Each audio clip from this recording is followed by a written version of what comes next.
Bien, bonsoir à tous et ravie de vous accueillir pour ce second webinaire dédié au développement soutenable.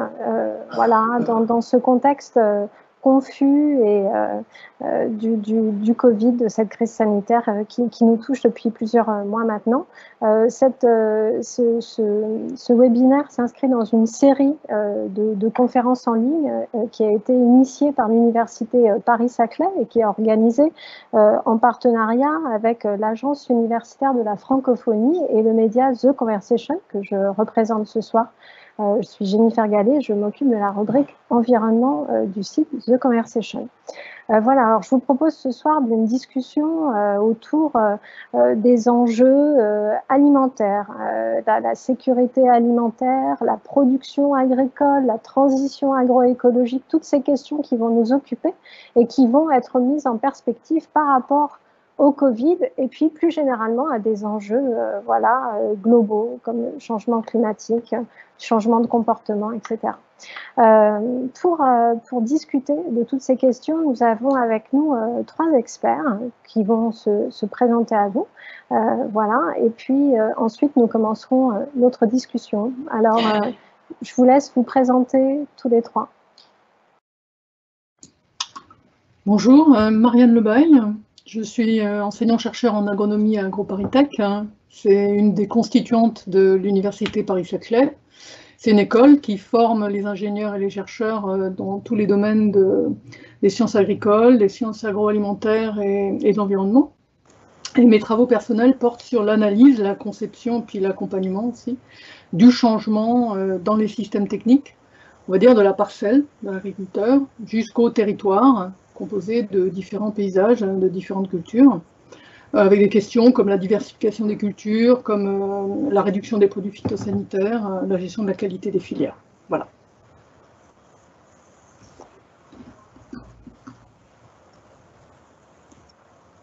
Philippe ? Bonjour, je m'appelle Philippe Siès et je suis chercheur au laboratoire des sciences du climat et de l'environnement, qui fait aussi partie de l'ensemble de Paris-Saclay. Je travaille sur le cycle du carbone, c'est-à-dire tous les processus et les phénomènes qui contrôlent l'augmentation du CO2 dans l'atmosphère et donc le changement climatique. Je m'intéresse aussi aux impacts à l'échelle globale ou régionale du changement climatique, en particulier sur l'agriculture et sur le rendement principalement des grandes cultures. Ok. Et Caroline ? On ne vous entend pas, Caroline. Donc, bonjour, je suis Caroline Orsay, je suis enseignant-chercheur en économie aussi à AgroParisTech qui fait partie de l'Université Paris-Saclay. Je suis également membre du laboratoire de recherche économie publique. Alors, mes travaux portent essentiellement sur les recommandations de politique de prévention au niveau des risques sanitaires, environnementaux et également alimentaires. Je suis également responsable du Master 2 Économie de l'alimentation durable. C'est un master qui présente en fait l'alimentation de manière transversale en travaillant à la fois sur les aspects économiques, sanitaires, en tenant compte de la qualité et de la quantité de nourriture fournie, et aussi environnementaux avec les impacts des pratiques de production et de consommation sur la diversité. Merci. Avant de rentrer dans notre débat, je vais demander à Jeanne Lecomte, qui est vice-présidente développement soutenable à l'Université Saclay, de nous donner voilà, les grandes clés de ce débat de ce soir, avant de rentrer dans les questions. Jeanne, c'est à vous. Donc, merci de me passer la parole pour une brève introduction sur cette série de webinaires sur le thème Covid-19, quel développement soutenable pour demain, et plus particulièrement sur celui que nous consacrons ce soir à l'alimentation. Alors, le constat est le suivant, la pandémie mondiale de la Covid-19 a révélé l'extrême vulnérabilité de nos sociétés. Et si des réflexions ont lieu sur la gestion de la crise elle-même, cette pandémie nous invite aussi et surtout à une réflexion sur ses causes profondes. Ceci afin d'anticiper les prochaines crises, dont certaines sont déjà annoncées, mais surtout les éviter ou à tout le moins les atténuer. Cette crise nous conduit donc à nous interroger sur le fonctionnement de nos sociétés et ses interactions avec la biosphère, et les êtres vivants qui nous entourent, qu'ils soient domestiqués ou sauvages. Et donc, c'est dans cet esprit que nous avons décidé d'organiser cette série de webinaires en collaboration avec le média en ligne The Conversation et l'Agence universitaire de la francophonie. Alors, un premier webinaire participatif qui a eu lieu le 9 juin dernier et qui a été consacré à l'urgence des deux grands enjeux que sont l'érosion de la biodiversité et des changements climatiques. Nous vous proposons ce soir ce webinaire sur le sujet de l'alimentation. En effet, pendant cette crise, l'alimentation a pris une place toute particulière. Si la crise a conduit à ses débuts à des comportements de réflexe de stockage d'aliments chez certains citoyens, comme cela est souvent le cas, s'en est suivi des inquiétudes concernant l'approvisionnement en aliments dans les grandes mégapoles dans un contexte de mondialisation des échanges, mais aussi des difficultés d'accès à l'alimentation pour les populations les plus fragiles. Outre l'approvisionnement, il est aussi question de qualité et de sens donné à l'aliment. La période de confinement a été pour certains l'occasion de repenser leurs habitudes d'achat, voire de changer de comportement alimentaire, avec moins de gaspillage alimentaire aussi. Si l'aphorisme bien connu « dis-moi ce que tu manges, je te dirai ce que tu es » a du sens, ce nouveau regard porté à l'alimentation pourrait-il traduire aussi un changement de regard vis-à-vis de nos environnements?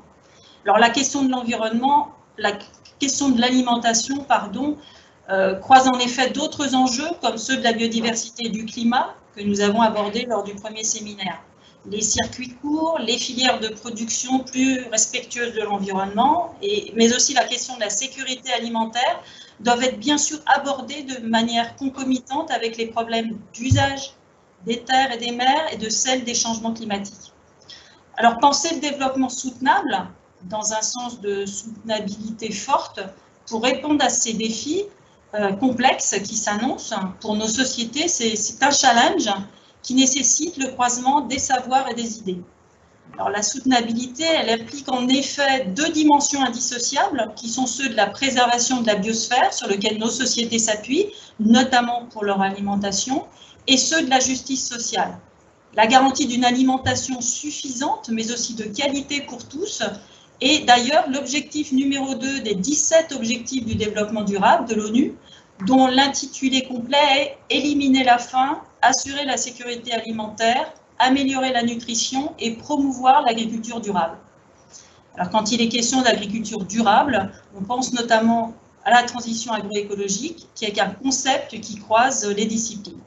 Alors c'est justement l'objectif de notre série de webinaires que de croiser les disciplines, et c'est la raison pour laquelle nous avons sollicité ce soir autour du sujet de l'alimentation de demain une agronome, une économiste et un climatologue, qui sont enseignants-chercheurs et chercheurs dans les laboratoires de l'Université Paris-Saclay. Donc, avant de laisser la parole à Jennifer Gallet, chef de rubrique environnement et énergie à The Conversation, je tenais à vous inviter au prochain séminaire qui aura lieu soit le 7 ou le 8 juillet sur la question des transitions économiques et sociales. Et je tenais à remercier chaleureusement nos orateurs d'avoir bien voulu participer. Merci au public, nombreux d'être là, pour leur poser des questions. Je vous souhaite une bonne soirée avec eux. Merci Jeanne pour cette introduction. Alors, je vous propose pour démarrer, enfin avant de rentrer dans des questions plus précises, de faire un tour de nos experts et de voir avec chacun d'entre vous ce qui vous a paru le fait le plus saillant là, dans cette période de Covid alors, je dis qu'on vient de traverser parce que la France, elle a la chance d'être un des pays voilà, où le nombre de cas a diminué, les gens sont sortis de l'hôpital, etc., ce qui n'est pas du tout le cas pour d'autres pays. On peut penser au Brésil et même on peut penser à la situation aux États-Unis qui est très compliquée au niveau sanitaire. Mais j'aimerais que vous nous disiez, vous, en tant que chercheuses et chercheuses, ce que vous avez, voilà, ce qui vous est apparu de façon le plus nette pendant cette crise par rapport aux questions que vous traitez et qui vous intéressent. Alors Marianne, qu'est-ce que vous pouvez nous dire voilà, de ce moment-là qu'on a vécu? Merci Jennifer. Bon, sans être trop longue, il y a en gros 3 points sur lesquels il me semble que le Covid nous interroge en tant qu'agronome. Le premier, c'est Jeanne l'a un petit peu dit dans son intervention liminaire, il y a une certaine fragilité de nos systèmes alimentaires. en Europe, en France et ailleurs, hein, mais en Europe et en France, où on n'a pas vraiment de gros problèmes de quantité, on a des grands problèmes de spécialisation trop exclusive, à la fois des régions et du pays.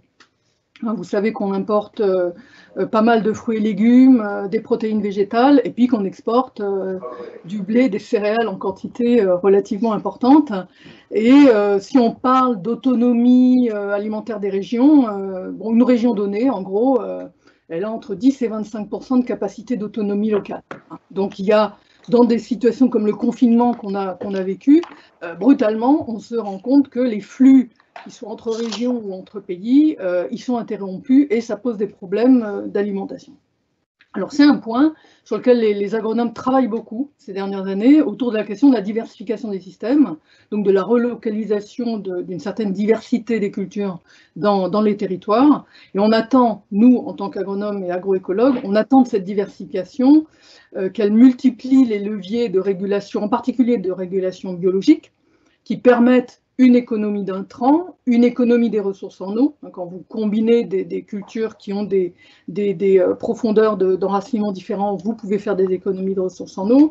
Des intrants, on sait bien, hein, les légumineuses fixent l'azote de l'air, donc peuvent fournir au système une certaine quantité d'intrants. Et puis multiplier les cultures sur la succession de cultures, ça permet de réduire en principe les bioagresseurs. Donc il y a vraiment, en principe, hein, une certaine convergence entre la volonté des consommateurs d'avoir une alimentation plus locale, plus diversifiée, hein, et toute localisée, et des objectifs de transition agroécologique des agronomes. Donc ça, c'est un premier point qui me semble extrêmement important. Le second qu'a révélé le Covid, c'est que finalement, les gens trouvent des solutions. C'est-à-dire qu'il y a eu des gros problèmes de travail saisonnier, hein, il y a eu des gros problèmes d'alimentation locale. Donc les circuits courts n'ont jamais été autant sollicités, me semble-t-il, que pendant la crise du Covid. Et ça donne à voir les types de solutions qu'on pourrait avoir. Et le troisième point qui me semble aussi important, c'est de s'interroger, y compris sur les systèmes nouveaux, hein, les systèmes dont il est question dans la transition agroécologique, sur leur capacité à résister, à empêcher la diffusion des zoonoses. Moi, j'avoue qu'une zoonose comme le Covid, dans un pays comme la France où la biovigilance est relativement efficace, hein, on verra éventuellement pourquoi, ce n'est pas des choses qui nous préoccupent. C'est-à-dire que ce n'est pas des indicateurs de savoir dans quelle mesure un certain nombre de maladies peuvent passer à travers la chaîne alimentaire ou même directement aux humains et ensuite se diffuser. Bon, dans les sciences animales, c'est une question que les gens se posent, mais pour les sciences végétales, ce n'est pas nécessairement une question qu'on se pose. On se pose la question des problèmes de santé des peuplements végétaux, mais les problèmes de santé qui peuvent découler d'une agroécologie, on a plutôt tendance à dire bon, ça va se compenser, c'est finalement plus de biodiversité, plus de naturel, moins de risques. Hein. Alors, c'est probable, c'est possible, mais à mon avis, il faut le vérifier. Et surtout sur des effets de zoonose possibles. Hein. Parlons en agroforesterie, une agroforesterie avec de la jachère mal gérée autour des arbres, ça peut faire de la maladie de Lyme, voilà, chez les agriculteurs, chez les gens qui passent dans les parcelles. C'est quelque chose que jusqu'ici, à ma connaissance, on n'étudie pas de manière très approfondie. Voilà, 3 points. Merci. Merci Marianne. Philippe, je vous pose la même question par rapport à votre spécialité et à vos recherches, donc sur le climat et sur voilà, la comptabilité des émissions de gaz à effet de serre. Qu'est-ce qui, pour vous est apparu le plus saillant pendant cette crise, sachant que une des choses qu'on a beaucoup entendues, c'est il y a moins d'émissions de gaz à effet de serre. Le Covid, c'est presque pas une bonne nouvelle, mais enfin, c'est presque quelque chose qui donne une sorte de répit dans cette course aux émissions. Oui, alors, pour nous, évidemment, ce n'est pas une opportunité, parce qu'on sait qu'il y a quand même eu beaucoup de gens qui souffrent de cette crise. Mais quand on étudie un système planétaire qui est extrêmement complexe et couplé, qu'il s'agisse du système physique, de la biosphère et des écosystèmes, mais aussi des sociétés humaines, cette perturbation, c'est un peu une expérience naturelle en grandeur nature qui nous permet, si on a les données nécessaires, d'avoir, je dirais, une nouvelle compréhension des choses. Je ne sais pas si vous voyez mon écran, là, je vais le partager. Si, voilà. On voit votre écran, plein de tableaux. Au-delà, évidemment, je dirais du fait que les chercheurs aiment bien se mettre en valeur en publiant rapidement des articles dans des revues à fort facteur d'impact, je pense que le problème, je ne vais pas vous embêter avec toutes ces boucles de rétroaction, c'est qu'on a, avec ce Covid en haut, une perturbation majeure de l'activité humaine. Ça, je pense que c'est clair pour tout le monde. Avec, je pense, deux branches qui ne sont pas complètement bien comprises. La première, c'est que on a un arrêt abrupt de la mobilité, en particulier de la mobilité en voiture, une réduction forcément de l'activité industrielle, un petit peu moins pour la production d'électricité. Et donc ça déclenche en fait une baisse des émissions de polluants. Je pense que tout le monde a senti qu'il y avait la qualité de l'air était meilleure. Il y a aussi des images satellites qui montrent une disparition des polluants à courte durée de vie. Et aussi, du moment qu'on utilise moins d'énergie, une baisse des émissions de CO2 qui sont vraiment indexées sur l'utilisation d'énergie. Donc, on a vraiment une boucle, réduction de l'activité, de l'utilisation d'énergie, c'est ce que vous voyez sur la droite, réduction des émissions de CO2 et de polluants, et ça a un effet direct sur le climat, qui n'est pas encore bien compris, mais c'est une grande question scientifique, et on peut profiter en quelque sorte de cette perturbation en cours pour mieux comprendre toutes ces rétroactions complexes. Après, sur la gauche, il y a quelque chose peut-être d'encore plus complexe, c'est que l'épidémie a forcément changé le travail des humains sur notre planète, que ce soit directement à cause du confinement ou indirectement parce que on a forcément une variation très forte des revenus des gens, probablement un accroissement de la pauvreté dans de nombreux pays.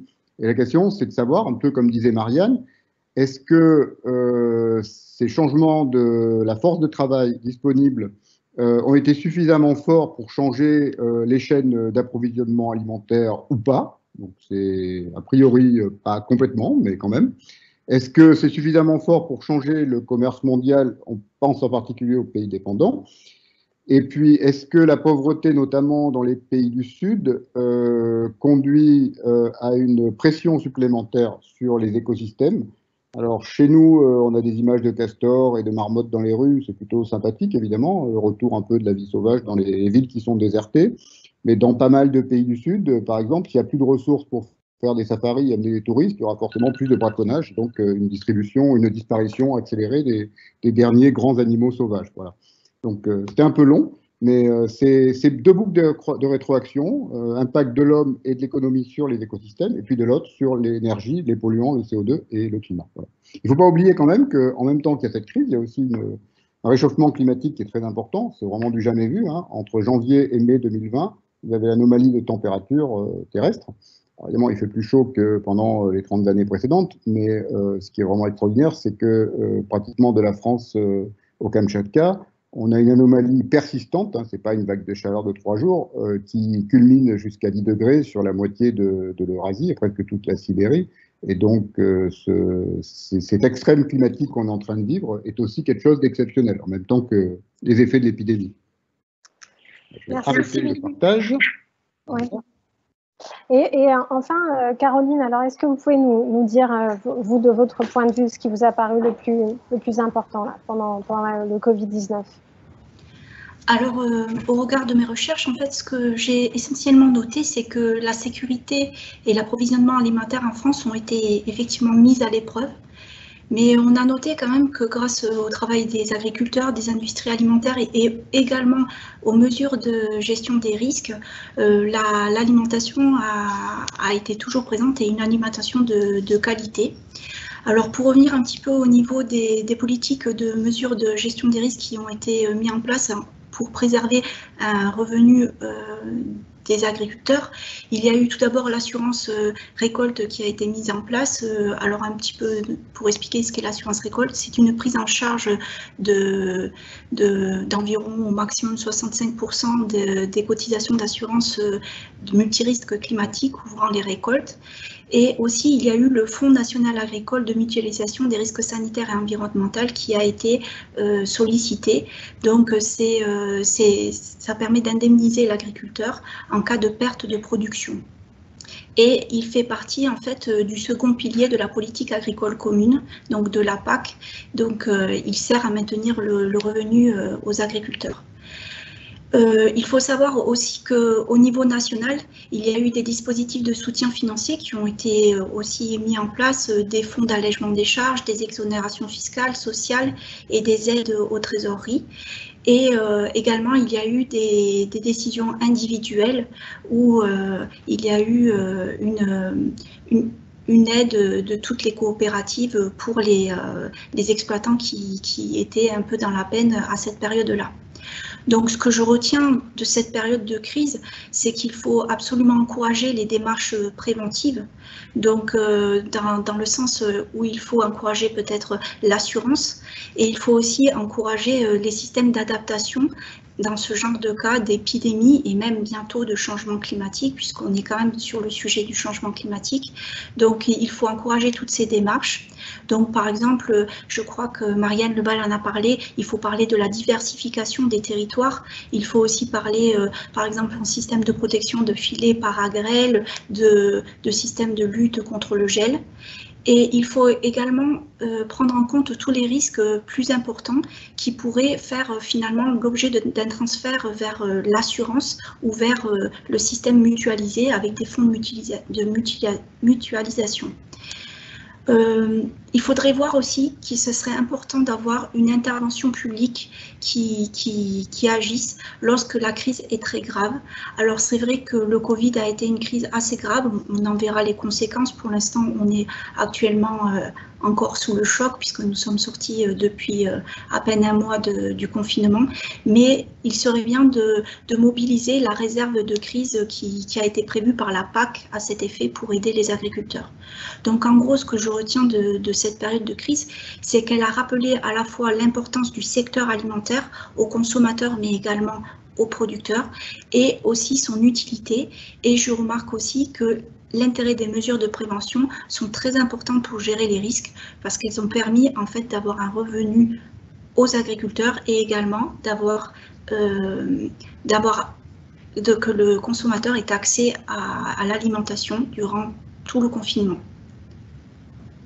Merci Caroline et merci à vous trois pour ces éclairages. Bon, je pense qu'il y a déjà des thèmes là qui reviennent assez fortement et aussi des questions qui portent sur cette question de la diversification. Donc Marianne, je pense que vous allez essayer de nous éclairer sur cette question de la diversification, de comment diversifier mieux, et on pourra peut-être, parce qu'on est en France, prendre l'exemple français et que vous nous expliquiez peut-être comment c'est organisé en France la production agricole. Mais avant ça, moi j'avais une question pour Philippe quand même sur, juste pour nous rappeler un peu quand même les grandes échelles, et vous parliez du lien très important entre production agricole, enfin agriculture et changement climatique.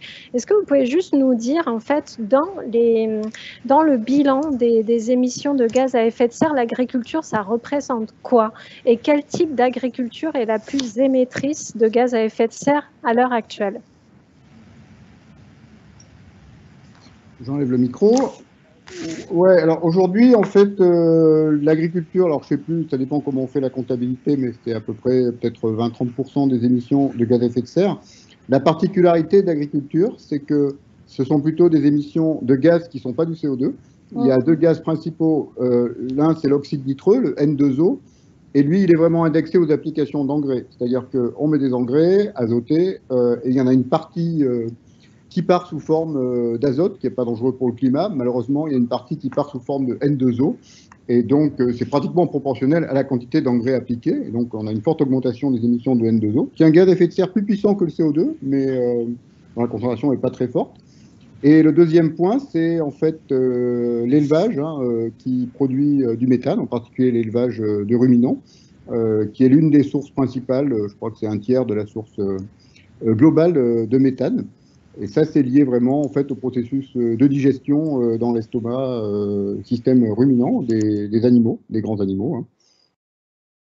Alors après, il y a un troisième, je dirais, flux de gaz à effet de serre qui est lié à l'agriculture, c'est que comme la population augmente et que la demande en calories augmente, en fait, on a dans beaucoup de régions la déforestation qui continue, en particulier en Amazonie, mais aussi en Afrique et en Asie du Sud-Est. Et donc, quand on supprime de la forêt pour produire des cultures ou des pâturages, on a des émissions de CO2. Et donc, troisième gaz à effet de serre produit pas vraiment par l'agriculture elle-même, mais par l'expansion de l'agriculture sur les forêts, c'est le CO2. Hein. Merci Philippe. Juste une petite précision. Est-ce qu'on peut déjà distinguer des types d'agriculture dans les budgets d'émissions de gaz à effet de serre que vous réalisez dans vos mesures?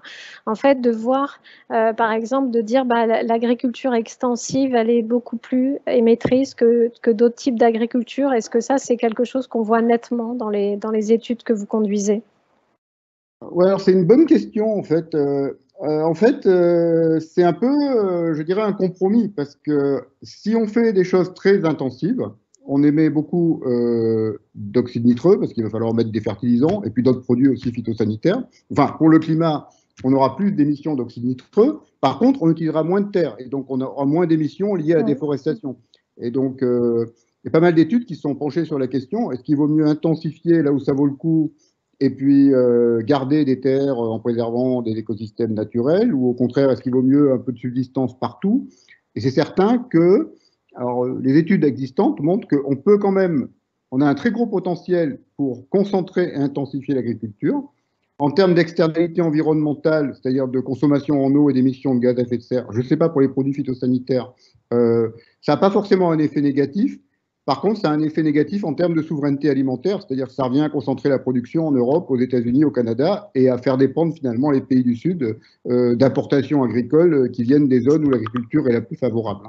Donc, ce n'est pas une question qui a des réponses simples en fonction de l'angle sous lequel on la regarde. Ok, merci. Donc, on voit là qu'on on entre directement dans la complexité des systèmes alimentaires, de la production, de l'équilibre qu'on peut créer au niveau climatique ou pas. Mais je pense que tout de suite, on peut demander à Marianne et revenir sur cette question de la diversification qui est liée à cette question que vous venez d'évoquer, Philippe, de la souveraineté alimentaire, c'est-à-dire l'idée que dans un pays, on pourrait produire un peu de tout pour en cas de crise, être autosuffisant. Alors ça, est-ce que c'est quelque chose qui est envisageable en France, ou alors on est vraiment pris dans un système global et du coup c'est un doux rêve? Je vais essayer de répondre à cette première question et revenir peut-être sur la question de l'intensification évoquée juste avant. C'est vrai qu'en France, si on prend le territoire français comme unité, eh bien on a la chance d'avoir une grande diversité de production. C'est-à-dire qu'effectivement, on a encore un climat tempéré, quoique le ventilo que j'ai là me prouve que ça ne va peut-être pas durer. Et du coup, on a beaucoup de cultures faisables, beaucoup d'élevages envisageables, mais il y a eu une distribution de la spécialisation au niveau du pays. Bon, sans rien vous cacher, l'élevage à l'ouest, en Bretagne, est hyper producteur de viande, mais hyper consommateur de céréales, de protéines qui viennent soit du reste de l'Europe, soit arrivent en bateau d'autres pays. Vous avez les grands bassins parisiens et nord qui sont plutôt des grandes cultures. Un peu en Alsace aussi, vous avez des grandes cultures. Dans le sud, il y a des cultures méditerranéennes. Et puis, on a des bassins maraîchers, vergers, etc., les Pays de Loire, le Sillon rhodanien, et puis les vignes, bien sûr, mais je ne vous dis pas où elles sont, vous le savez. Donc, on a une distribution, et cette distribution, elle s'est accentuée dans le temps, elle s'est spécialisée, et les échanges se font entre ces zones, ce qui conduit, quand je disais tout à l'heure, à des autosuffisances alimentaires de ces zones qui sont de l'ordre de 20%. C'est-à-dire qu'on a besoin d'importer d'autres zones de France pour avoir, en gros, le panier de la ménagère. Donc ça, est-ce que ça peut s'améliorer? Donc là, je pense que oui, sans aller jusqu'à l'extensification, rendre un peu de diversification dans les systèmes devrait permettre de rééquilibrer un certain nombre de régulations biologiques, comme je disais tout à l'heure. On se pose la question de savoir si, déjà dans les grandes cultures, quand vous avez un système blé-orge-colza, Si vous mettez un peu de légumineuses, vous allez quand même améliorer la situation. Si vous mettez quelques plantes à fibres, vous rentrez dans une capacité de produire des plantes à fibres naturelles pour des industriels des fibres. Donc on a à la fois des questions agroécologiques et de débouchés à se poser dans cette question de la diversification. Parce que je ne vous cache pas que c'est bourré de verrous, cette affaire-là. C'est bourré de résistance. Pourquoi? Parce que cette spécialisation, elle a permis plein d'avantages, dits d'économie d'échelle, de spécialisation de compétences locales, de construction d'outils de transformation qui travaillent sur des masses importantes, hein, les meuniers, la transformation en huile, etc. Tout ça brasse des quantités extrêmement importantes dont on pourrait penser qu'en les réduisant, en les dispersant sur le territoire, elles deviennent moins intéressantes économiquement. Cependant, à ma connaissance, les opérateurs de l'industrie agroalimentaire commencent à travailler sur des modules, sinon micro-entreprises, du moins de taille un peu moyenne, adaptés à une diversification régionale. Alors, pourquoi je veux revenir sur l'intensification? C'est qu'on peut aussi intensifier d'un point de vue agroécologique. La plupart des cultures associées, la plupart des systèmes agroforestiers sur lesquels on travaille, c'est des systèmes dont la somme est supérieure à la combinaison des parties. Je m'explique, c'est-à-dire que quand vous combinez un champ de blé avec de l'agroforesterie à côté, vous produisez plus de biomasse qu'en ayant un champ de blé tout seul et de la forêt à côté. En somme, vous arrivez à quelque chose qui est supérieur à 1. Dans une culture associée, quand vous combinez une luzerne avec un tournesol, des céréales avec des pois ou des févroles, vous allez produire plus que séparément. Donc il y a une forme d'intensification qui consiste à utiliser mieux la lumière, à utiliser mieux les ressources du sol avec des rapports d'enracinement qui sont différents. Donc, il est possible, tout en gardant une optique d'une certaine intensification, tout en travaillant sur des filières de moyenne taille, de rediversifier les systèmes, je dirais, à minima, quoi. Enfin, au moins pour sortir de cette spécialisation qui a plein d'inconvénients. La Bretagne ne sait plus que faire de ses lisiers et de ses fumiers. Dans les grandes cultures très spécialisées, c'est quand même difficile de se passer des phytosanitaires. On l'a vu, hein, on a du mal à réduire l'usage des phytosanitaires aujourd'hui parce que les systèmes manquent de régulation biologique, non seulement à l'échelle des parcelles, mais à l'échelle régionale, territoriale. Marianne, il y a une question d'un auditeur sur une question assez précise, mais qui rejoint un peu votre exposé sur est-ce que la constitution de stocks alimentaires au niveau national ou des collectivités locales pourrait être une bonne solution en cas de crise, c'est-à-dire pas diversifier, mais faire des réserves, quoi. Est-ce que ça se fait déjà, ou est-ce que ça pourrait plus se faire? Alors ça s'est beaucoup fait. Mais les stocks disponibles coûtent extrêmement cher et sont de moins en moins, sont de plus en plus brefs dans leur capacité à nourrir une population qui serait complètement immobilisée. Alors je ne sais plus, j'ai plus exactement le chiffre en tête, mais ça se compte en quelques semaines, hein, peut-être 1 mois, 2 mois maximum. Donc pourquoi? Parce que c'est un coût extrêmement important. Par contre, c'est un point sur lequel, à mon avis, il faut quand même pas mal travailler pour les crises comme celle qu'on vient de vivre, sachant que la diversification, c'est une forme de stockage sur pied. C'est-à-dire que finalement, on se donne les moyens d'avoir dans une région un petit peu de verger, un petit peu de maraîchage, et on a une certaine forme de stockage sur pied.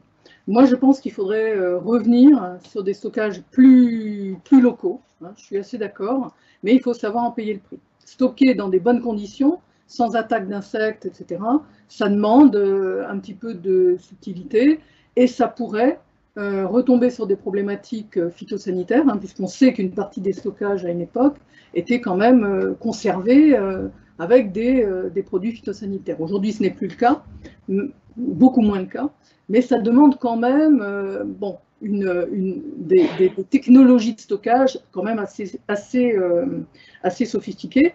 Et je parlais tout à l'heure d'évaluation des systèmes agroécologiques et d'évaluation comme cela. C'est non seulement un coût, je pense, économique, mais c'est aussi un coût énergétique. Et je pense qu'on a intérêt dans les temps qui viennent à faire les bilans énergétiques de ces questions-là.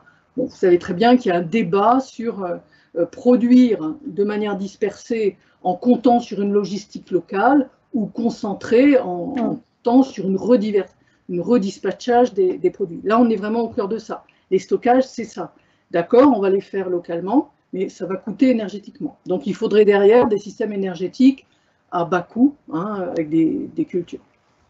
Merci Marianne. Je voudrais qu'on passe la parole à Caroline sur un autre aspect qu'on a vu émerger lors de cette crise sanitaire, c'est les changements de comportement. Les gens qui s'approvisionnent différemment, les gens qui s'approvisionnent en circuit court, qui cherchent un type de produit particulier. Et j'ai une question d'un des participants qui nous demande aussi, alors je vous la pose tout de suite Caroline dans la foulée, qui dit on a vu apparaître dans cette crise plein de nouvelles façons des marketplaces et via les réseaux sociaux, des nouvelles façons comme ça de faire ses courses, de se faire livrer. Alors, ma question, c'est est-ce que tous ces changements et aussi le support numérique de ces changements, est-ce que pour vous, c'est quelque chose qui s'est intensifié avec le Covid ou le Covid, c'est vraiment une parenthèse et les gens qui étaient en circuit court, ils vont peut-être retourner au supermarché. Enfin, vous voyez, est-ce qu'il y a un basculement, selon vous, là, de ces comportements ? Alors pour le moment, nous avons très peu de recul, donc c'est un peu difficile de dire si c'est un changement qui va perdurer ou pas. Ce qu'on avait noté quand même, c'était que déjà avant la crise, les consommateurs avaient vraiment évolué. Ils avaient, depuis plusieurs années, ils sont plus attentifs à ce qu'ils mangent. Ils ont une volonté de changement pour une alimentation qui est plus responsable. Comment on a noté ça? Tout d'abord par leur consommation qui s'est accrue en produits biologiques. Donc, on a eu une croissance d'environ 15,7% selon le ministère de l'Alimentation et de l'Agriculture. Et il faut voir aussi que énormément de Français, plus des deux tiers, en fait, sont pour acheter des produits en circuit court et aussi réduire le gaspillage de nourriture. Et énormément aussi souhaitent, plus de la moitié, souhaitent consommer des produits ayant un faible impact sur l'environnement et également très respectueux sur le bien-être animal, qui est un sujet très important aussi pour les consommateurs actuellement. Et un autre sujet qui intéresse aussi beaucoup les consommateurs, c'est de garantir un niveau juste aux producteurs. Donc pour moi, ce changement, il avait déjà été amorcé avant la crise, mais il devient encore plus profond après la crise sanitaire. Alors pour répondre à la question de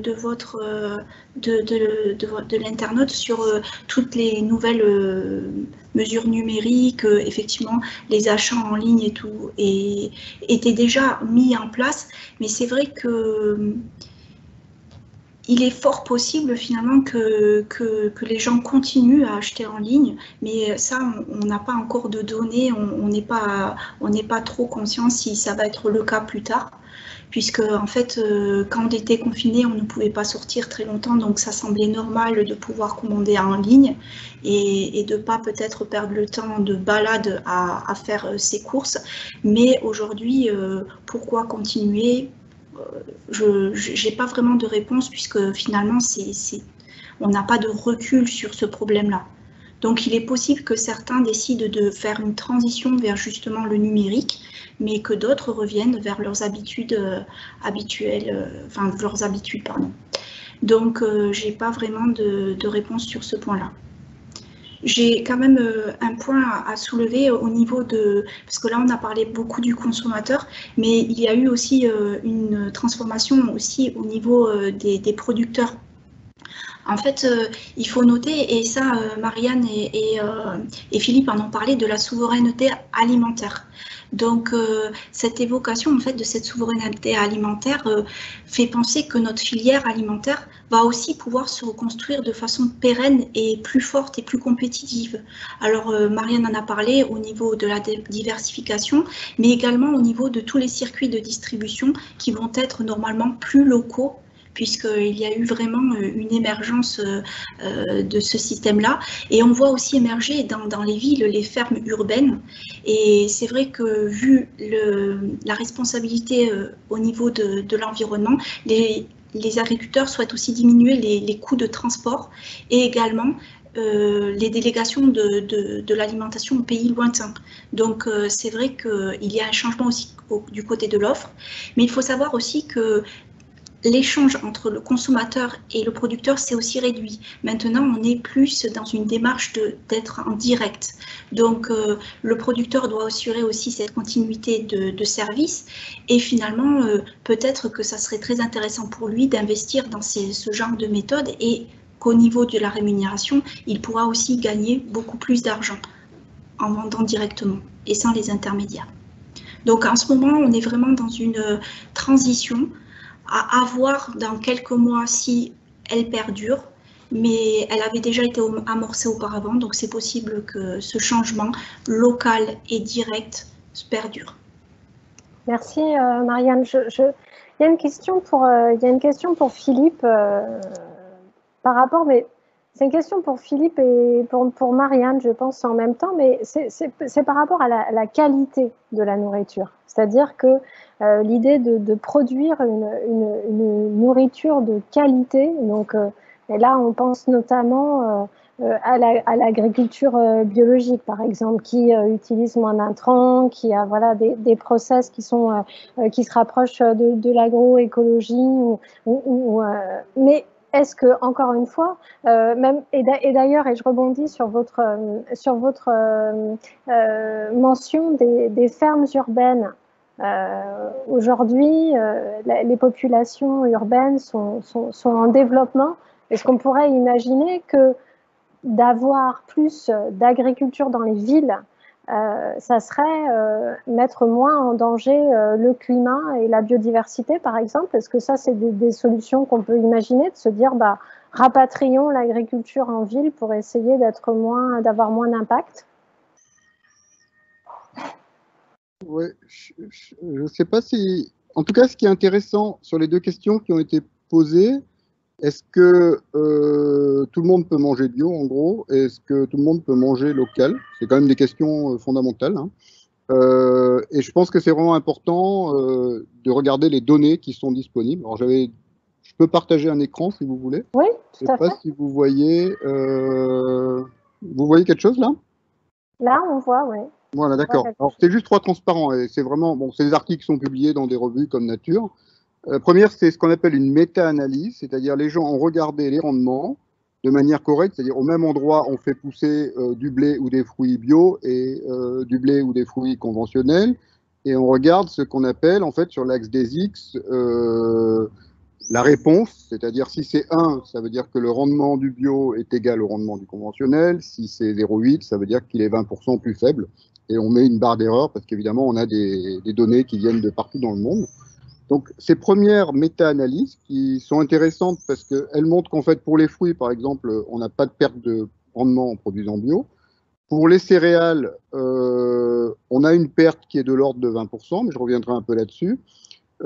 Et ça concerne surtout, en fait, les plantes qui sont des plantes annuelles, hein, donc comme le blé, par exemple, ou le riz, et les plantes qui ne sont pas des légumineuses. Pour les légumineuses, les pertes de rendement sont beaucoup plus faibles. Si on regarde par type de grande culture, le maïs bio et le soja bio, les déficits de rendement sont seulement de 10%, et c'est un peu plus important pour le blé. Il y a d'autres articles plus récents, en fait, qui montrent que en combinant du bio avec de meilleures pratiques agricoles, en fait, ce déficit de rendement, il passe à entre 7 et 10%, c'est-à-dire qu'on est encore inférieur aux 20%. Donc c'est déjà important, je pense, de regarder les données disponibles. Et après, il y a cet article que je vous encourage à lire, qui est disponible en libre accès. Hein, donc c'est quelles sont les stratégies pour nourrir le monde en bio, en quelque sorte. Et le texte résumé est en anglais, mais je pense qu'il est très clair, c'est que Si on voulait convertir toute l'agriculture en organique, évidemment, on réduirait les excès d'azote et les excès de pesticides, mais par contre, on aurait besoin de plus de terre, c'est-à-dire qu'on produirait plus de déforestation.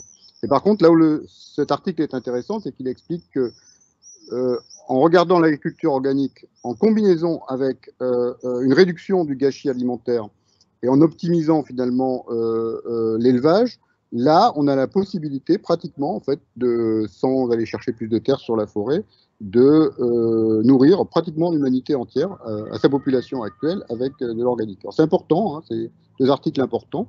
Il y a un autre très très bien qui est sorti juste pendant la crise du Covid, c'est est-ce qu'on peut manger local? Donc ils ont fait une optimisation en fait de tous les systèmes locaux de production. Alors, vous avez les cartes d'apport et de production et puis les cartes de demande à droite. Et là, le résultat est beaucoup plus contrasté. En gros, non. Hein. Peut-être que pour les Français ou pour les Parisiens, c'est possible. Mais si on voulait avoir uniquement des circuits de production locaux, en fait, on pourrait nourrir qu'un tiers des gens sur notre planète. Donc, ça suffirait pas. Voilà, je voulais juste mentionner ces travaux, qui sont vraiment des travaux scientifiques. Et je pense que c'est intéressant et surtout important dans ce débat de se baser sur des articles peer-reviewed. On a beaucoup parlé pendant la période du Covid, et sur des données, en particulier données de méta-analyse, parce que ça fait une synthèse normalement assez rigoureuse de tout ce qui existe comme information sur un sujet. Philippe, juste une question sur la partie bio, là, le bilan énergétique, il est comment? Parce que il y a pas mal de pratiques qui sont mécaniques hein, dans le bio, et au niveau local, il peut y avoir des bilans qui ne sont pas très bons d'un point de vue énergétique. Oui, alors je ne connais pas du tout le bilan en termes de travail, de temps passé pour les cultures bio et de bilan énergétique. C'est les données que j'ai présentées, il y a plusieurs articles de ce type, c'est uniquement focalisé sur le rendement. Et c'est déjà intéressant parce que l'Académie d'agriculture de France a fait quand même un rapport où ils ont dit que le bio, on avait 60% de baisse de rendement. Alors j'étais très surpris de comparer leur rapport par rapport à ces publications dans Nature. Et je me suis procuré les données qu'ils ont utilisées. Et en fait, forcément, si on compare du blé bio au Larzac, où le climat est très sec, et du blé conventionnel en Beauce, on va avoir une différence de 60%. Et quand on fait des méta-analyses, il faut avoir 2 cultures de blé, bio et conventionnel, au Larzac, puis 2 dans la Beauce, pour pouvoir faire des différences. Donc, il faut vraiment faire très attention à ce qu'on lit sur le rendement bio. Il faut vraiment que ce soit fait sur la base de méta-analyse qui est sur le même site, au même endroit, avec le même type de sol, voire la même exploitation, peut comparer de rendement pour du bio et du pas bio. Hein. Je tenais à préciser, Philippe, qu'en fait, je parlais des Français. Hein. Bien sûr, je ne me suis pas intéressée aux autres pays et je suis entièrement d'accord que selon les pays, ça changerait. Mais là, je parlais vraiment des comportements des Français. Donc, et je suis tout à fait d'accord que en Afrique ou en Amérique latine, ça va peut-être pas être le même système. Voilà, je tenais à le préciser.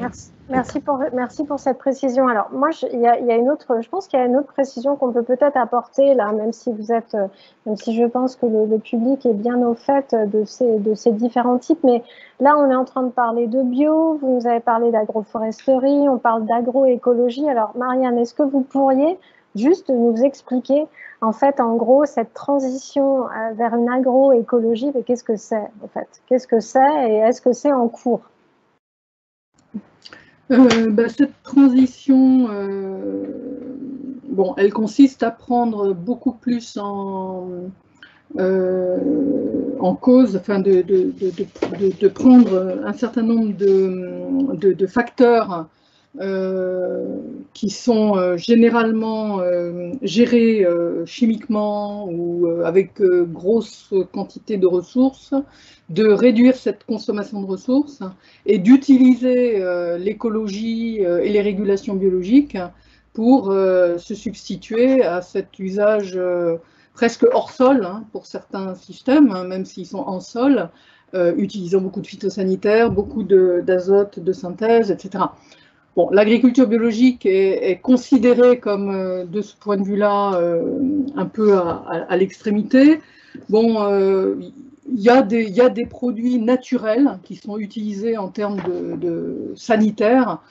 dont très sincèrement je n'aimerais pas les retrouver dans mon assiette, hein, comme le cuivre ou des choses comme ça en viticulture. Donc c'est bien des systèmes qui sont accompagnés d'un système de normes ou dans lesquels on dit bon ben ça c'est biologique ou c'est organique.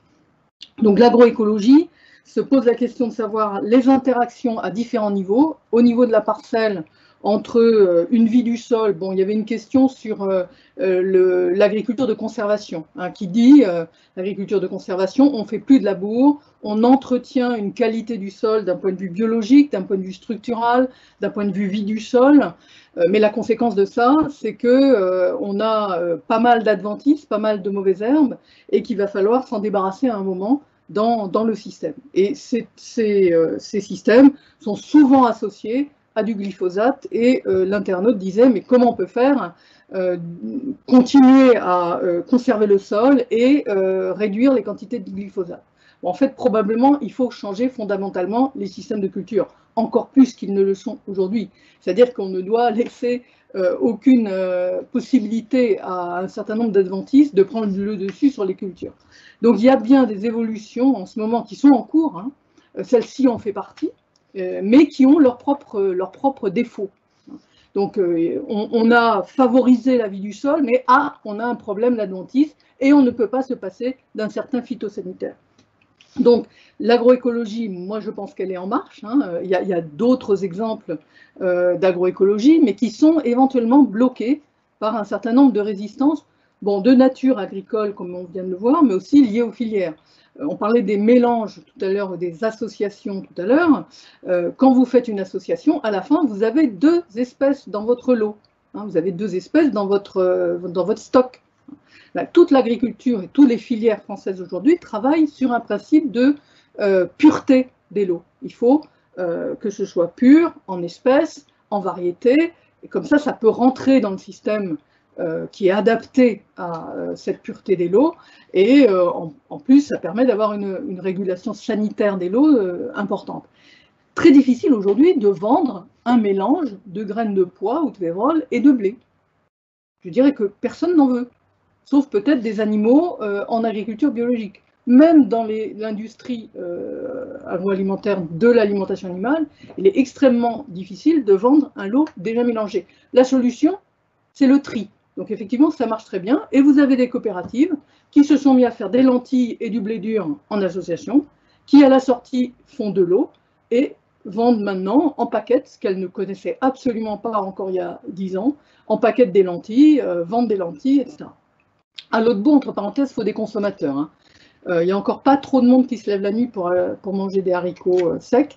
Donc toutes ces légumineuses végétales, c'est quand même quelque chose qui serait extrêmement précieux pour l'agroécologie.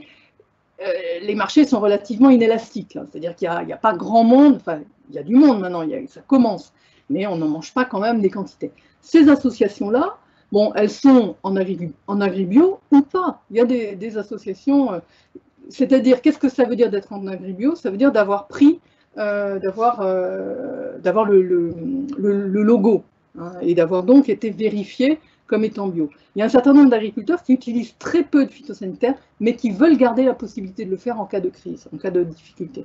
Ils sont, ceux-là, dans un des systèmes qu'on peut qualifier aujourd'hui d'agroécologiques. Le problème, c'est que ces systèmes-là, ils ne sont pas encore majoritaires, et largement pas. Pour les raisons que je vous dis, pour les obstacles qu'il y a dans les filières, pour les obstacles agricoles qui peuvent y aller. Et donc la question de la transition, et qui est posée aux agronomes, mais pas seulement, c'est comment on passe des systèmes actuels au système agroécologique sans trop de casse. Sans trop de casse économique, sans trop de casse énergétique, sans trop de casse d'un point de vue travail. Hein, on parlait tout à l'heure, bon, on pourrait revenir sur les circuits courts. C'est vrai que la quantité de travail dans un certain nombre de systèmes agroécologiques, elle peut être plus importante que dans un certain nombre de systèmes intensifs, aujourd'hui bien rodés, avec les machines qu'il faut, des systèmes très simplifiés qui réduisent la quantité de travail nécessaire. Il va falloir revenir sur cette question du travail. Donc oui, l'agroécologie, elle en marche, mais elle suppose un certain nombre de reconsidérations, l'énergie, le travail les contradictions au sein du système de culture entre beaucoup de conservation du sol, mais pas beaucoup d'herbicides à se mettre sous la dent, etc. Donc il faut résoudre ces... Marianne, il y avait une question d'un internaute sur les nouveaux métiers. Là, vous êtes en train de parler d'une répartition et du travail qui pourrait être différente dans ces nouveaux systèmes agroécologiques. Vous pourriez nous citer des exemples de métiers, par exemple, qu'on ne voit pas en agriculture intensive ou conventionnelle et qui apparaîtraient là, à la faveur de cette transition agroécologique? Question difficile, je vous remercie de l'avoir posée. Bon, ce qui change, c'est déjà les métiers existants, parce que des agronomes qui ne sont pas spécialisés sur une culture ou sur un système, il n'y en a peut-être pas encore beaucoup aujourd'hui. S'emparer de systèmes extrêmement complexes sur lesquels il y a peu de références. Quand vous commencez à mettre le doigt dans les mélanges, les combinaisons possibles et imaginées par les agriculteurs sont d'une infinité troublante. Alors que blé, maïs, colza, soja, c'est luzerne, ça c'est simple, on peut être spécialiste. Donc là, il y a des métiers, disons, de conseil ou d'encadrement capables d'appréhender ces systèmes qui sont, à mon avis, un petit peu nouveaux. Sur les aspects peut-être plus circuit court ou localité, bon, on voit que les agriculteurs, ils s'emparent du métier ils ont le métier d'agriculteur, ils s'emparent du métier de commerçant, ils s'emparent du métier de transformateur éventuellement, transformateur local, hein, les ateliers paysans de boulangerie, etc. locales se multiplient. Ils s'emparent du côté emballage, etc. C'est beaucoup de boulot. Et finalement, au bout d'un moment, ils commencent à travailler avec des collègues et se répartir les tâches.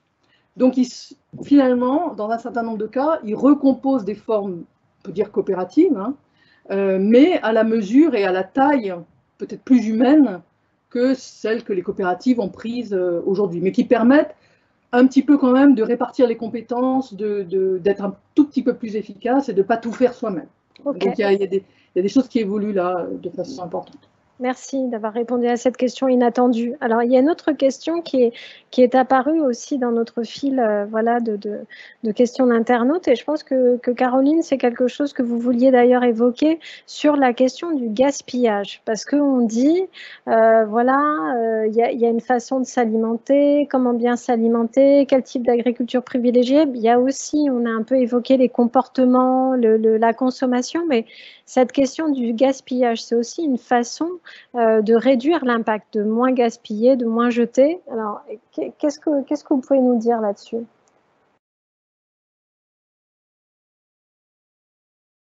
On ne vous entend pas. Le gaspillage et l'économie circulaire sont quand même très proches. Donc du coup, je vais vous parler un petit peu des deux. C'est vrai que c'est un sujet qui est très important en économie, puisque le gaspillage, ça a des coûts et finalement, c'est quand même en plus très nocif pour la santé et l'environnement, les deux. Donc en plus, avec la crise sanitaire, on s'est vraiment rendu compte que l'alimentation durable était très très important et qu'on devait faire attention à la gestion des déchets de notre alimentation. Donc, pour vous parler un petit peu de l'économie circulaire, ça aide à la transition d'un système de production. Donc, on va par exemple utiliser les ressources différemment pour limiter les impacts sur l'environnement avec des mesures d'éco-conception. On va aussi motiver le consommateur à effectuer des achats qui ont des impacts environnementaux moindres sur l'environnement, par exemple tout au long du cycle de vie. Et on va aussi essayer de réduire tous les emballages alimentaires. Le producteur peut aussi réduire les emballages alimentaires et le consommateur ainsi que le producteur peuvent tous les deux réduire les déchets avec le système de recyclage. Alors le recyclage est déjà mis en place à travers toutes les poubelles que nous avons, mais c'est quand même quelque chose de très important. Comme vous l'avez noté récemment, puisque c'est depuis lundi, on a eu la Convention citoyenne pour le climat, l'économie circulaire est revenue dans les préoccupations de la Convention citoyenne pour le climat. On voit que les consommateurs sont très intéressés par la gestion des déchets et le gaspillage. Ils ont même demandé qu'il y ait un score carbone sur les produits et qu'il y ait aussi un seul label pour tout ce qui était agroécologie, ce qui entraîne justement la gestion aussi du gaspillage. Donc, on voit qu'il y a vraiment une tendance des consommateurs, mais également des producteurs, à réduire le gaspillage. Et il faut savoir que ça aura des bénéfices au niveau même financier. Puisque si on réduit les gaspillages, on peut réutiliser les produits et ça a un coût moindre. Alors il y a quand même un petit débat et un léger bémol sur le recyclage. Puisqu'il y a eu des études qui ont montré que le recyclage quand même avait été quand même très coûteux au niveau énergétique et aussi au niveau financier. Mais cette démarche quand même de gérer les déchets et de gérer le gaspillage est quand même une démarche économiquement rentable. Donc il faudrait un peu étudier plus ce sujet-là et avoir plus de données. Mais c'est vrai que à long terme, ce sera rentable. Mais à court terme, il est possible qu'effectivement, ça soit beaucoup plus coûteux. Merci Caroline. On s'approche doucement de la fin de notre rencontre. Moi, j'avais une question peut-être plus générale pour Philippe concernant, parce que là, on a évoqué des questions de souveraineté, de diversification, de transition.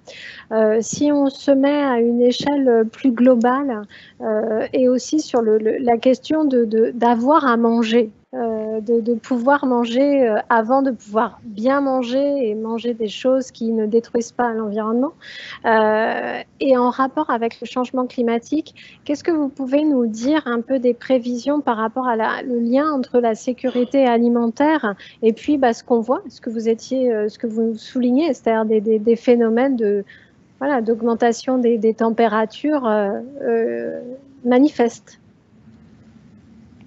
Ouais, alors je pense que, en fait, si on regarde, il faut faire très attention parce qu'on parle d'un climat futur qui sera très différent de l'actuel, qui n'a pas souvent des analogues, mais la plupart des modèles, qui soient empiriques, basés sur des données, des modèles statistiques par exemple, ou des modèles qui incluent plus de processus, ont tendance à montrer en général une baisse des rendements avec un réchauffement climatique, et forcément une baisse des rendements quand les précipitations diminuent. Mais je pense que la grande inconnue, c'est de savoir quelle est la capacité d'adaptation en termes d'espèces qu'on peut cultiver et où on peut les cultiver pour savoir si on peut compenser, par exemple par des espèces plus résistantes à la sécheresse, des pertes de rendement. Donc c'est pas une question très simple parce que depuis les 30 ou 40 dernières années, ce qu'on appelle la révolution verte a fait faire des progrès très importants au rendement. Alors forcément, si les progrès techniques compensent les pertes climatiques, il n'y a pas trop de problème pour la sécurité alimentaire.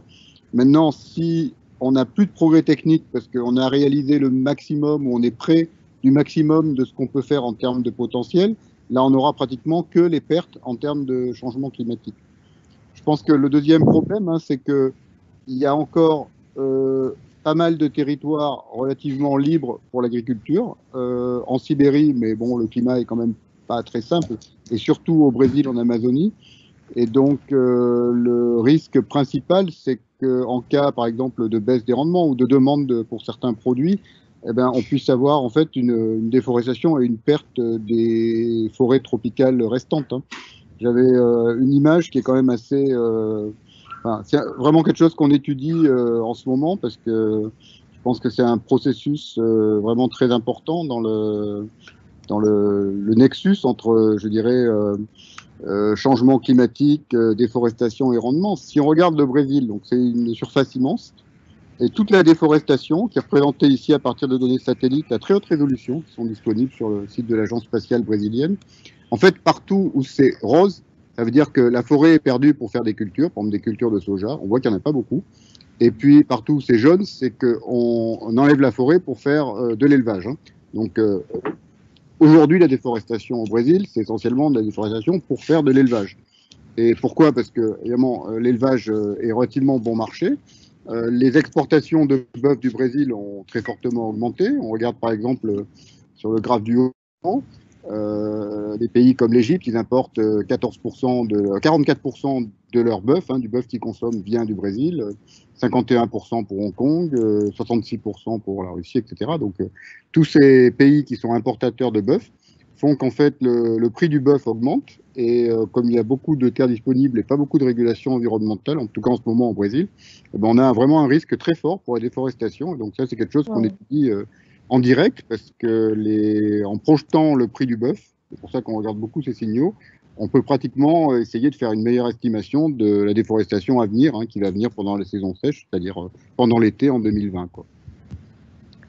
Ok, merci pour ces précisions. Je vous propose, puisqu'on est vraiment à la fin de notre discussion, je vous redonne la parole à chacun pour que vous puissiez nous donner un mot de conclusion, peut-être sur l'aspect qui vous semble le plus important dans ce que vous avez échangé, ou peut-être la tendance que vous voyez ou la chose qui va apparaître là dans les années à venir et qui vous semble être la plus importante sur ces questions, voilà, d'alimentation, de transition écologique. Marianne, vous voulez commencer?